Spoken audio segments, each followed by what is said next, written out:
in the goal. Yeah, hot topics from the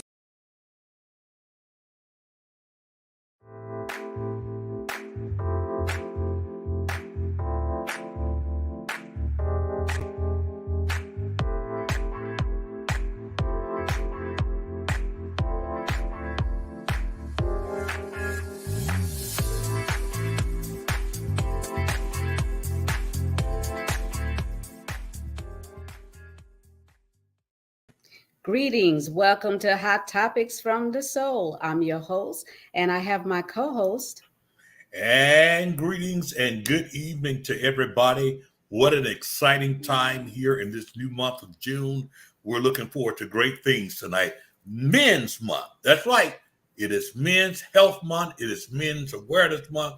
And of course, it's Father's Day in the month of June. So come on, we're ready to man up. Well, I'm excited about the show, Dr. J. We have a special guest, Dr. Mark Holland, and I am so excited about him. He's a speaker and he's a leadership strategist. And I'm so excited about him because, you know, he is the epitome of what a man should be. And he is a girl dad. I'm I so love it. excited about it. He's a girl dad I'm bringing to the stage, Dr. Mark Holland. How are you? I am excellent. So glad to be here tonight. I really appreciate the opportunity. Doing very well. Absolutely. You know, I'm so excited about the show because you being a strategist, meaning you work with a diverse amount of individuals. But I want to focus on the men tonight. And Yeah. as Dr. J said, this has been Men's Month. So we're going to empower the men so that they can be the best that they can be. Because, you know, men sometimes get a bad rap, you know, as a woman, you know, if you've gone through anything with a man, you put them all in one basket. Oh no, the men ain't no good. I don't. They all the same. We always say that when we've been hurt, when we've been bruised, but not all of them are bad. And that's why I wanted you to talk about how important it is to position men for greatness for us. Yes, definitely. We have to position men for greatness. And I'll tell you the whole thing about men getting a bad rap. My dad, I'd spoken to you a little bit, Dr. Val, about how I had a not too good of a relationship with him initially, but it was important for me to reconcile with him because I looked at him on how should I be a man? How, you know, we look to our fathers. And when we reconciled, I learned that it's important never to burn any bridges because your salvation could be on the other side of that bridge. Absolutely. I just want to tell you a short thing that happened with my father. I was very confused at one point and wanted to go to a different school because I went to a school right down the street from my high school. And I called my dad just to dump and talk to him. And he said, what are you going to do about it? And I said, well, Dad, nothing. I just called you to dump, you know? And he said, no, what are you going to do about it? And because of my dad, who I didn't have a great relationship with initially, I ended up transferring to a college, Hampton University in Virginia, where I met my wife. Just life turned around. Wow. So we've got to honor the men in our lives, even if the relationship is initially tumultuous. And we've got to honor one another as men. It's just critical. It's critical. Absolutely. You know, Dr. Mark, you said something. The last thing that you said I think is so important is not only the message to the women and men to honor the men in their lives, but for us to honor one another. Yes, that sir. seems to be a problem in our society because we see women get together all the time. They don't need a holiday. They don't need a special month. They don't need any of that. There are more women events going on every week. Women get together. I mean, you know, short hair day, whatever. They got something for it for women to get together. Did you say short hair day, Dr. J? Short hair day. I mean, women Really? come up with all kinds of reasons to get together, right? And they do, and they understand the importance of bonding. They understand the importance of, if you would, building each other up. And that doesn't seem to happen with us as men so readily inside of things. You know, if we're not a part of a fraternity or something like that, you know, generally we don't make these real good positive connections that gives us the ability to build one another up. And as a result, we all lose to a certain degree because we need it. I mean, if we're honest with ourselves, I'm going to pretend that there's nobody talking but you and I. But if we're honest with each other as men, we have our periods of time of uncertainty, doubt, Absolutely. not knowing exactly what to do, but not feeling comfortable enough to be vulnerable enough to say, hey, I don't know what to do. How can I get help? And and for that reason alone, that results oftentimes in us making unwise decisions, oftentimes taking on more than we should. Other times we're mischaracterized because all of a sudden we've overextended ourselves because we simply didn't have wisdom or the support and the advice to make the best decision. We definitely need to seek counsel among one another. But you are so right, sir, about the mistrust and the different things that we need to overcome. And Dr. Val, I think you and I spoke a little bit about the importance of forgiveness. And one of the biggest things that I found in talking to men is we have a big problem forgiving ourselves. Right. And it's an issue, because if you can't forgive yourself, it's hard to move on and be able to forgive anybody else or trust anybody else. Well, Exactly. the issue is it's not just men having issues forgiving themselves, women do as well. As a matter of fact, my second book is Forgiving Your Past to Free Your Future.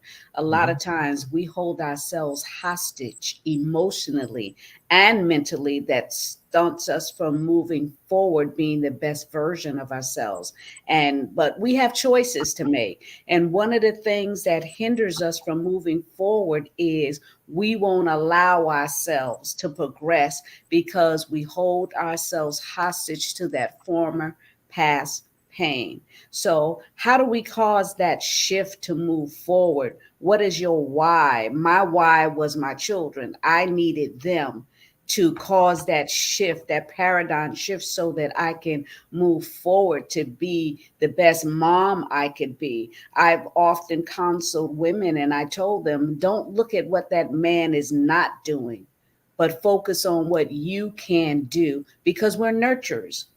We're supposed to nurture and cultivate that next seed, that man, that woman that will grow up to be a productive individual in the earth. It is up to us as mothers to do that. That's why we get better gifts than y'all on Mother's Day. Well, I'm going to say that's a little debatable. I'll leave that out there like that. I think there's a lot of cultural things that contribute to that, but it goes back to almost what Dr. Mark is saying. Men have a hard time forgiving themselves. The other part is that men oftentimes deal with shame. And it's one thing to be fearful, but shame denotes the way you feel about yourself. Yes, sir. Shame is a judgment of how I feel about me.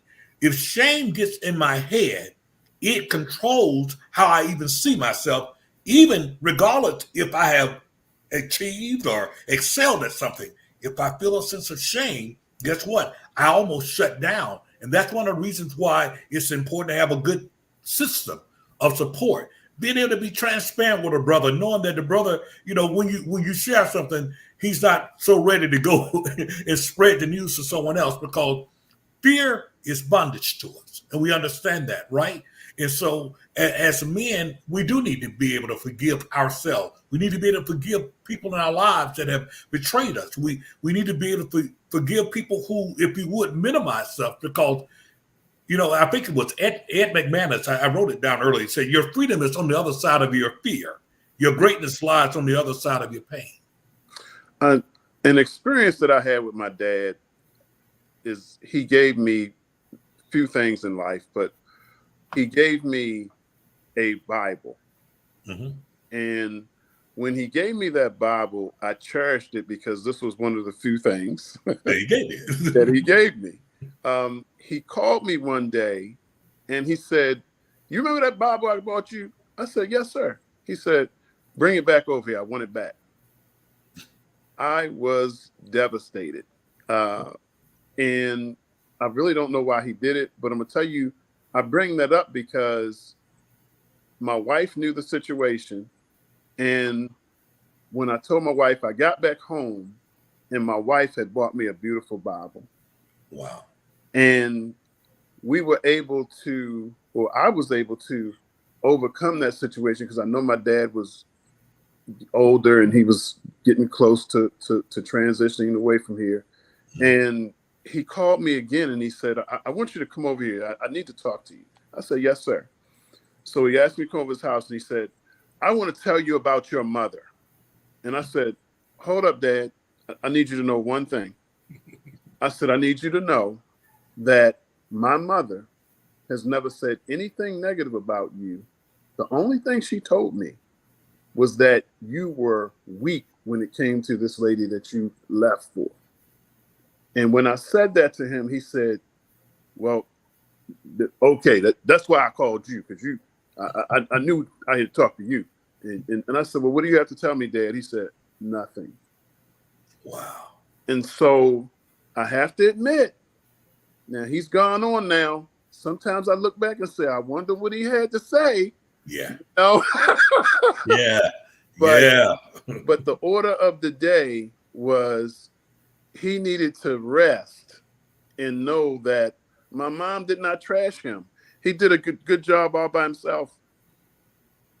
You know, Dr. Mark, when my husband and I, my ex-husband and I first separated, I wouldn't talk bad about him to the children because they were young. They were between the ages of 9 and 13, 14 years old.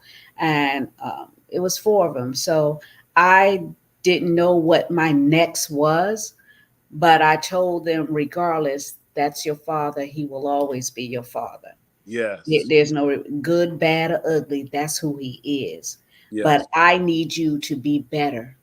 Mm-hmm. I need you to focus, get your education so that you can be better and you can do better. And that's what they all did.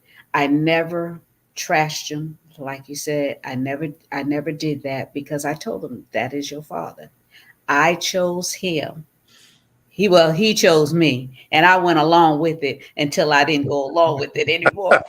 But at the end of the day, that's the way it was. And I believe that the way I handled the situation to empower them and inspire them is made them better men and better husbands for my boys, and my girls stronger women because they watch my strength in the process. And you said something that was so important about how your wife was standing by to hold you and comfort you when there was a period of weakness as it related to your father. She stood there, and she fortified you by replacing something that was ripped away from you. She presented you another one with love. New life. And it's so important for us as women to help cultivate the men in our lives. Don't use their weakness as weaponry, which a lot of women do. They use their children and they use that mouth as weaponry instead of building that man up. Because I know that if you build up a man, he will love you, he won't leave you. Well, Dr. Michelle Holland is my wife of 34 years. Wow. And when we first got married, we decided to go into the real estate. And I remember when we got our first property, I remember laying that somebody was going to move in the next day, and we were in there painting all night and getting it ready. And we got it ready, and we hand over those keys, and then we fell asleep at breakfast. And but that's one thing I talk to men about. It's specifically young men who have yet to choose a bride. That is going to be the most critical decision after they choose to in my opinion, place God in their lives. Mm-hmm. That woman that they choose to place in their lives has to be a quality woman, or they will have horror. Horror. Way it is, sir. Yes, sir. Yeah. Go ahead, Dr. J. No, in saying that, you're so important because there are so many misnomers. I think that society sends these type messages that I think women get so many different messages that they're confused on how to entreat a man. You know, if they listen to the narrative, well, you got to have a strong man. He's got to be this. He's got to be that. If you don't have an 800 credit score, you know, tell him to keep walking and all those things there. And they look at the wrong thing as being the sole source of strength. Mm-hmm. They never think about what role do they play inside of that man's life. Often use the analogy that if the person is perfect, if that person is perfect, when you meet them, then you got to ask yourself, what's your role in their life? Yeah. What do you bring? If they're perfect, because somewhere along the line, they've got to be able to bring something to you. We talk about a woman's, a woman helps make a man. A woman helps strengthen a man. A woman helps, Adam did all that stuff, named the animals and everything by himself. And when it was all said and done, still needed to help me. Yes, sir. It's two very critical questions that people have asked me. You've been married a long time, and what's the secret? I said, well, and we're getting ready to get married. And I said, well, let me ask you two quick questions. Have you seen each other's medical report? I say, what? I say, well, have you seen each other's credit report? Because Dr. Dickon, you mentioned that it's not all critical, but I do need to know what I'm getting ready to get into. You better believe it. All an informed decision, right? And a lot of times in kind of people getting ready to get married, they find out that one wants children and the other one doesn't. And exactly. And all kind of things go on. And you say, well, wow, we really need to know each other a little better. In that relationship building and that bonding. And I know I just feel so fortunate that I was able to meet my wife in college, because I have friends out here now that don't know which way is up. Wow. So I just feel double blessed, because we met in college, and Dr. Michelle went overseas as an Army captain and was in Desert Storm 1. And I was on reserves. I didn't get active duty because the Corps of Engineers was the smallest branch of active duty. But so I went to corporate America. But as soon as she came back from that war, we got married. And, just that one of the best decisions of my life. She's not here, so we don't know her part, but we don't know what but well, last year we honored our military and stuff. So how was it, being that both of you are veterans and then raising a family and having to come back and adjust to this great USA? I think that the first thing, Dr. Michelle, once she chose education as a profession, things got a little less rocky, because coming out, she was a chemical officer. And in the States, there wasn't a lot of practical application in the corporate America for that. So she had to do some other things. But then once she chose education, she soared. And for me, my initial plan was go into the Army, get all my education, do all my travel in the world. But then I got thrown a curveball. I didn't even get active duty. So I went straight into corporate America, but God knows best, because it all worked out. And so, Dr. Mark, so when you start talking about positioning men for greatness, what would you say if you had to go down a 1, 2, 3, 4? In what order would you say men need to have things in order, or and are all those things tangible? Are those things a combination of both tangible, intangible things, including mindset, spirituality, focus? How would you listen to that? Because so often I think we too as men are given different messages, right? Yes, sir. I see it all the time when I'm in the schools talking to young men, and you say, what do you want to be? I'm going to be an NFL player. They're going to be all that. And they don't understand, that's a very limited time, very limited career. Do you think about what needs to happen in the meanwhile? Mindset, focus, what are your support systems and things? So, could you kind of outline and give us some things that is critically important for us as men to be positioned for greatness? Yes, sir. This is something that I'm going to say that is not, I'm not talking about necessarily the church. What I'm talking about is a relationship. Right. So when I say God first, Mm-hmm. I mean that whether you are in the church or out of the church. Absolutely. Because what I'll say, Doc, is a lot of folk say they don't believe, but as soon as something hit the fan, they say, "Oh my God!" Absolutely. God say, "Who you talking to?" So this is something I would say that we have to have a God first in our lives, and then after that's established and we're firm into it, and then a lot of people go into career, but I'm gonna have to say family, Doc, because my family has to be deeply rooted. And once I talk about my family and we are rooted, and I'm gonna give you an example of that. So right now, just last year, my wife said to me, I'm sorry, a year and a half ago, she said to me, baby, I could stay where I am. She was a lower school principal in Baltimore, Maryland. Mm-hmm. She said, I could stay where I am and they love me. I love it. But I really want to see what I can do. Wow. She said, so if I have to leave the DMV, are you with me? And Wow. I said, absolutely. Yeah. I said, absolutely, because she has been in my corner all our adult lives. Wow. And so I said, it's your turn. Wherever you go, I'm going. We fine. And so I was very happy that she didn't get the job in Washington State. But she did. I'm getting a headship in the city of Philadelphia. Yeah. So now we actually maintain residences in both states because I still have business in Baltimore, but I'm in Philly now, wife. But you can't do that without a God first family situation, because your family's got to be a tight unit. Wow. You said something that is so important. And once again, these are practical things that we need to know.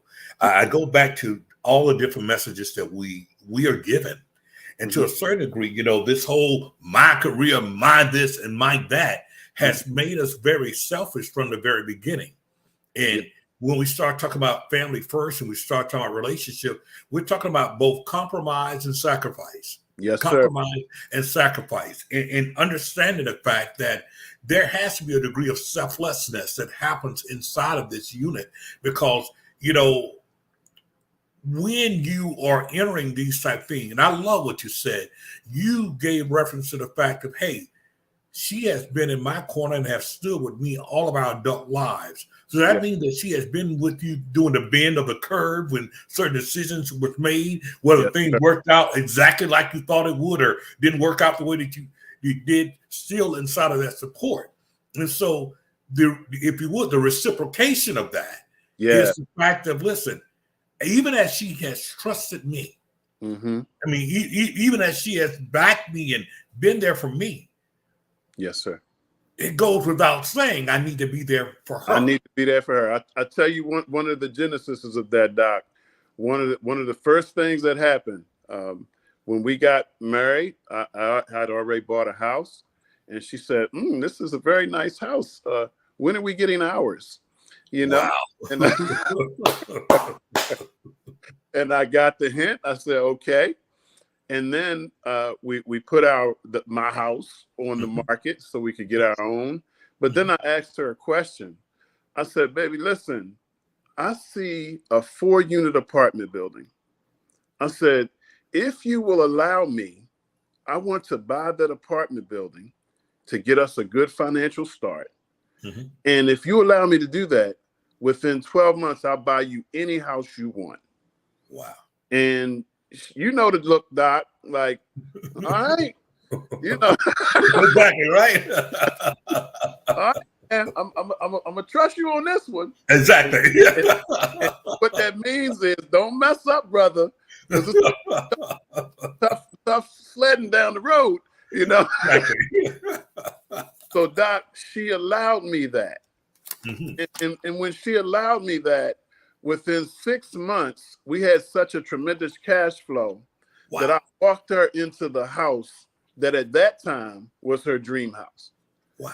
And so that was the foundation of that trust that now has led to 34 years. Wow. And as you alluded to, and I will say it plainly, it ain't all been no crystal staff. Right. You know, Exactly. it's done had some cracks in it, and but God is still God. Absolutely. One of the things I like that you said was that she allowed you to be the man. A Yeah. lot of times women like to take over, take control, be that authoritative figure. And that's not how it's meant to be. And when we do that, we overstep our bonds. And then that man never rises up to the occasion and he dummies down because he said, I'll just let her handle it, And then when the man dummies down and doesn't take the position that he's supposed to be as the covering, as the head, as the provider, then all of a sudden there's chaos because we shifted things, we shifted the dynamics. So can you speak and elaborate on that, Dr. J and Dr. Mark? Dr. J, do you mind if I take that first? Go right ahead. Because you just struck a nerve, Dr. Val. Because here's the deal. That was no small thing, because my wife's father, a tree fell on him when she was 3 years old. Wow. Okay. He was killed. And then there were three sisters in the house, two other sisters in the house and a brother. Subsequently, a couple months later, the brother was hanging around some Caucasian males, and a robbery took place, and there was a murder. Of course, we know that he took the rap. Wow. So he was in jail for 25 years. Wow. So from age 3 until her adulthood, getting ready to go to college, there was no male presence in the house.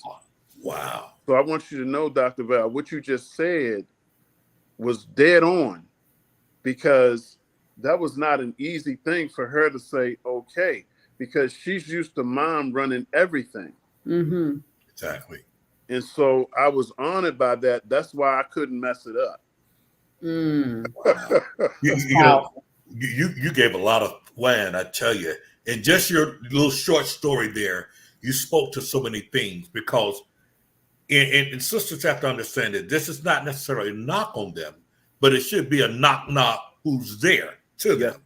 Yes. Is that a lot of times sisters, they've learned to become very strong and independent because of the fact they've had to be, or they were absent of a male's voice, a male's leadership in their lives. The problem is that those same sisters sometimes say they want a man, they want a husband, they want that, but they don't know how to make the transition. Or better yet, they say they want marriage. They want marriage, but they don't want a husband. So they want the institution of marriage more so than they want a husband, because in their idea mind, marriage is an institution of coming together. However, a husband and coming together as one, meaning the fact you're no longer Miss Wing It by yourself. You are now in a covenant that you become one. Here's a crucial part that I find to be absolutely challenging. Her fear, her not coming to grips, to come to a place that she could trust, or will allow him to be the man. Now watch this. Even in allowing him to be the man doesn't mean that he's going to be perfect, because life is always trial and error. We all live by it. I say that in life there are no failures, there's just lessons. Yeah. And we all are given lessons. And the reality is, inside of it, are we willing to adapt and learn lessons and grow together? Or are you sitting there with your pen saying, let's see what this Negro gonna do? Wow, he didn't do that right. Okay. And you start marking with your red ink, because of the fact they didn't do it the way that you thought it should be done. And because you simply have learned to navigate and master your solo life. You think that automatically transfers over to your married life. And it does take some adjustment, some counsel, some understanding, and being willing to be patient, and let's walk with this and work with this. It definitely does. And one of my favorite books by one of my mentors. It's called "Sometimes You Win, Sometimes You Learn," Exactly.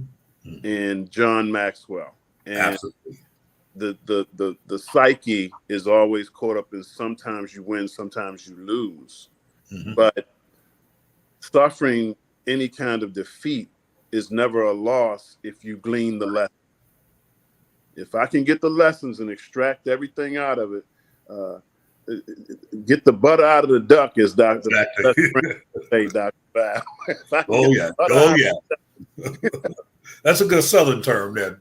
yeah, I can do that, then I didn't lose. I learned. Absolutely. Yes, sir. Yeah, one of the things you did say, Dr. J, was a lot of people want to be married, but then they don't want to go through the process of what that means because you got two towers that are trying to stand, but only one can really be taller and superior in that relationship if you allow the process. I mean, I waited 19 years before I remarried again. But my mind and my spirit had to be open to the possibilities of what was to come. And a lot of times we don't prepare ourselves to adjust for somebody else in our space. So I started a process where I was like, okay, I'm ready to share my life with someone. And I talked to my children first, and they were like, yeah, mom, right. Because they know I'm all used to traveling and going and doing whatever I want to do. And then when that time came, when I met my husband, Alice, we went around to our families. We introduced ourselves to each other's family. Not that we had to or we needed permission, but we wanted to invite them in to the world that we were about to create. And also with the process, like I said, I had to mentally be there and be wanting to allow myself to be open. So I made room in my closet. I wrote down things that I wanted, but I had already made room in my closet because, I got a lot of stuff. Yes. And I had to purge my closet because Wow. sometimes you don't want to move or allow anybody in your space with that this me, my mentality. So that was the first process I did. I unpacked that. So emotionally, we need to unpack ourselves before we try to be open to allowing that man, that husband into our space so that we can be that support to him. Yeah. Because we are when the word talks about being that help meet, that means emotionally covering each other. That means being there in sickness and in health, as those vows say. So you have to be open to that possibility of what if something goes wrong? Do you love beyond the exterior? Yes. And a Wow. lot of women look for the money. I want somebody rich, somebody to take care of me. When my husband asked me what was I looking, he said, well, what are you looking for? I said, I want somebody to take care of me. And he said, well, I can take care of you, but I need you to help me take care of you. So what he was saying is it's going to be a process so I can find out what that means. And a lot of women just think of material things. I needed somebody emotionally. I had material things. I've always been able to create well. So I didn't need that. I needed somebody that was for me to cover me emotionally, to love me, and me know that he loves me. And a lot of women, they have to prioritize what is it that they're looking for and what is it that they need apart from money and things, because those perish. Wow. I'm gonna tell you something, Dr. Val. It was funny to me. Some years ago, a good friend of mine, he said, "Man, I want to go to Rome for my birthday." He said, "You think Michelle will let you go to Rome?" And I said, "I'll ask her." And Michelle said, "Yeah, go ahead." And somebody said, "You letting your husband go to Rome?" And my wife said, "It's not no strange women in Rome I need to worry about. It's some of y'all around here." He gonna be over there and have a good time for a few minutes, but you know, the ones that's watching, waiting for me to fall. That's the ones Wow. I need to be concerned about. But Dr. J, you asked me about those three things, and I Yeah. said God, I said family, and then I say career. But I want to say that what I would like to do is have those three things, and I'd like to have an umbrella over them, with called mindset. Right. Because I have got to have a mindset to be able to function properly in those three areas. And three subsets that I'll talk about, something that I always talk to people about. It was a billionaire named H.L. Hunt, and he was able to amass a fortune of over $4 billion. And somebody just asked him, well, how did you do that? He said it was just three things. Decide what you want, decide what it takes to get it, start doing it now. And so once we get, start doing SMART goals and doing all those kind of things, and having vision boards and being focused, it's really not a lot that we can't accomplish. Honestly, it's just not. I think that is so powerful in what you're saying, because what you're basically saying, you could have all the right tools, but not have the right mindset and never get there. Hello. And I think that's what's so important too on both sides. And I heard Dr. Val, you said something that was important. I think it's an important message the women to understand, and yet it's still an important message for us as men to understand. Any man who doesn't see the value of the right woman in his life is a man in denial, period. Yes, sir. Yes, sir. But by the same token, any woman who will minimize the value of a man in her life is also walking in her own deception. Mm-hmm. And so what has to happen here is recognizing what is value. What is value? What do I consider value?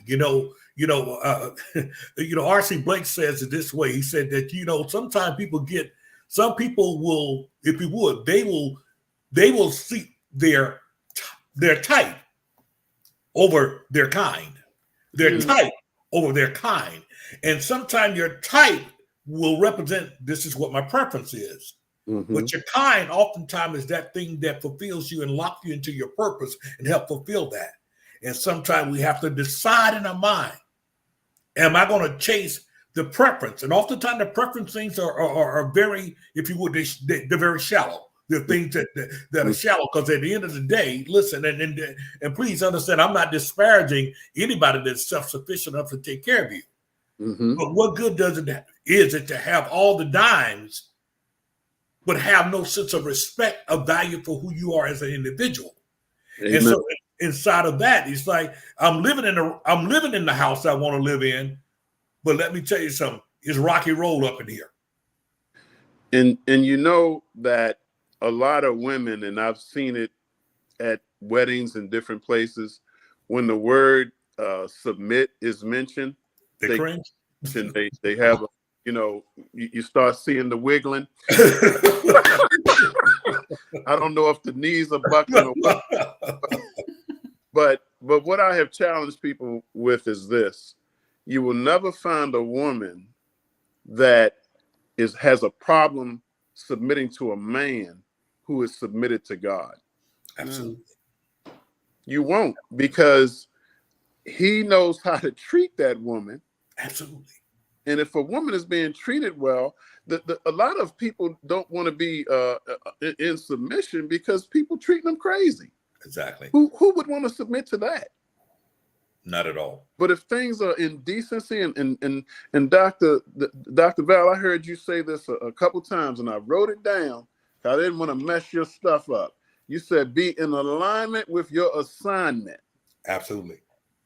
So if we are in alignment, nobody's even thinking about submission, because we're operating as a unit. Yes. Absolutely. So we're getting ready to wrap up, Dr. Mark, and I want people to go to your website. Yes, and because you're a leadership strategist, you're a speaker, those that are looking for a strong figure to speak to men, not just men but women, because you are a strategist. Leadership is a diversity. Yes. So they can go to your website, www.drmarkholland.com. Yes. What will they find when they go there, Dr. Mark? And when you answer that, I want you to close us out on giving us some tips on how to position men for their greatness. Amen. So when you go to my website, what you will find is that I can coach, I can teach, I can come and do a keynote for your folk. We can do mastermind sessions. I also do something that's very good for organizations called the John Maxwell Leadership Game, that speaks about the dynamics of leadership in organizations. And men, I just want to talk to you about forgiving yourselves. And this is something I'm going to say, but hear me out before you judge it. Stop acting like you need to forgive God. He didn't do anything but love you. I'm mad at God. Why? Because you were disobedient? No, God loves you. He said, never leave you nor forsake you. So let's get that out of our head. So let's forgive ourselves. And Dr. J, I'm going to say this because it's helped some people that I've talked to. We need to forgive others who have wronged us, even those who have died. Absolutely. I've had to tell people, listen, I know Uncle so-and-so did something wrong to you before he died. Purge yourself. Get out the wrong. Go ahead and write him a letter and mail it to the North Pole.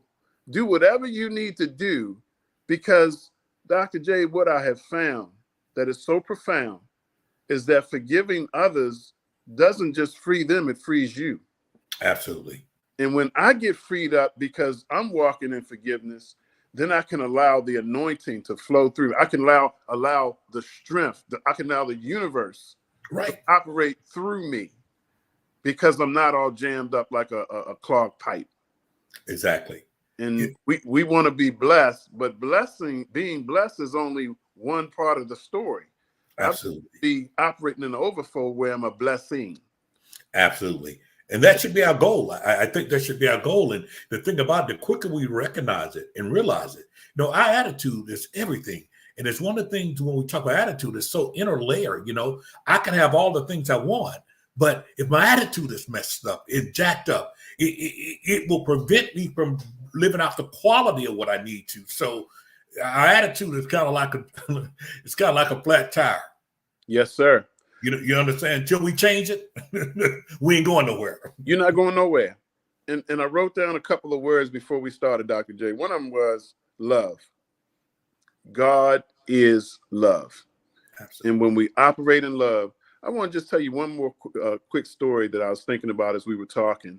I was thinking about a good friend of mine named Jim, who his wife, when I was working at the Pentagon, his wife was at the point of impact of one of the planes. Wow. And all they found was trace DNA. And he came to me, he said, Mark, I don't want anybody I don't know to be talking about my wife. Could you come to my house and do a service? I said, absolutely, Jim, I'll do that. And we went to his house, beautiful house, lake in the back, all the good things that you want to see. But here's what I found. I found all the people that were Muslim on one side of the room, all the people who were Christians on another side. And then I went up and I said, the basic tenet of Islam is, the basic tenet of Christianity is love. The basic tenet of Islam is submission. I said they're the same thing. My mind. And then I said, let's come together, because Jim brought us here to celebrate Martha. Wow. And let's do that for him. I want you to exchange positions with somebody on the other side of the room. Wow. And that's how we were able to bring congruence into the celebration. And so while many of us have differences in our lives, we have so much in common. Absolutely. And so, Dr. J, when you said that we as men need to get together and do better, amen to that, my friend. Amen to that. Yeah, and brother, it starts with us. One of the things we need to do, we have to check on each other. Even far as our health wise, Yeah. That's a whole thing about us as men. We're afraid to, take care of our health. We got to basically have gangrene before we finally get that leg checked out. It's We just crazy. have to do better. we have to do better, because at the end of the day, we can't be the total expression and a blessing to our families and those that look to us when we're not at our best. Yes. And so sometimes we have to understand, because it depends on what era we grew up in. We were told about the role of men and fathers. And the number one we heard about was provision.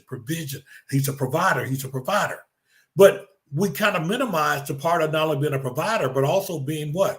A protector, right? Yeah. And being not only a protector, but being a preparer. How do I prepare the family? But last but definitely not least is, how do I be the priest? So we leave those things out. And it behooves us to understand the necessity of those roles. In other words, I can't burn myself out totally being a provider to the point that I killed my health. So now I'm out of balance. I provided for you, but I can't even enjoy with you the provision that we have. Amen. I told one of my friends that very same thing like this, Dr. J. I told him, if you don't take care of the bus, nobody rides. Absolutely. And that's absolutely the truth. And that's what we have to encourage brothers. And I want to encourage men out there. About 2 years ago, we wrote an anthology with some other brothers called Chosen, Find Purpose, Man Up. And it was all those things about understanding that even inside of our life challenges, inside of our experiences, inside of even in our quote loss that we now know that are lessons, we find purpose. We could find purpose. And if we would shift our mindset, be willing to shift our mindset, let's not take our dictates and our narrative from what the world has given us. We have to take our narrative to understand the fact that, man, we've been created with purpose, for purpose, and on purpose. And the thing about it, I begin to enter into my peace when I understand my purpose. I enter into my peace when I understand my purpose. And when I understand my purpose, now I have a runway. I can be ready for liftoff because I understand my runway. And I understand what is it that I need to do to go forward. But when I don't know my purpose, I ultimately abuse my purpose. And therefore, what happens is this: I affect everything. I affect everything around me. And that goes back to those lessons. Oftentimes as men, depend on where I call it the baton. Sometimes our fathers may have not come from good situations. Yeah. I'm not excusing them, but I'm understanding the fact that they may not have been given the best of tools. So I export them a little grace for that reason. Because I know in living my life that, guess what? Grace is a process. That helped grows me up. I've grown in grace. And so inside of growing with grace, we take those lessons and we do better, because guess what? There's somebody coming behind us. They need to benefit from the grace that we now walk in. Yes, sir. And Doc, I want to encourage men to lead with humility. Yeah. Because when you're humble, you don't get a lot of pushback because people think you're trying to lord over them or take advantage. There's one Lord. Yes, absolutely.